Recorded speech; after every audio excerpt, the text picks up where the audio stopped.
Here's what's new in Linux Kernel 6.2.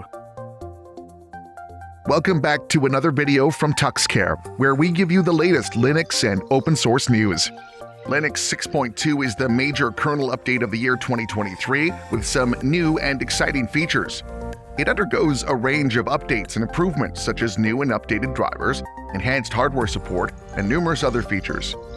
It is expected to receive maintenance support until at least the end of 2026. One of the most significant improvements made to the kernel is the updated ZSTD compression code. With this new code for Linux 6.2, there will be faster data compression, resulting in better performance and faster boot times. The Intel IFS driver is now completely operational and has been optimized to introduce the in-field scan feature. Also, Intel On Demand driver is implemented with additional functionality and rebranding. The Linux Kernel 6.2 is also promising new features for enabling Wi-Fi 7 and 800 GB per second wired networking. Developers and administrators can now access a variety of new performance monitoring events with the addition of AMD Zen 4 pipeline utilization data.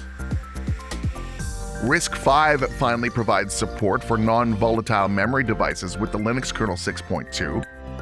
Linux 6.2 becomes the first kernel version to provide mainline support for Apple M1 Pro, Ultra, and Max SoCs.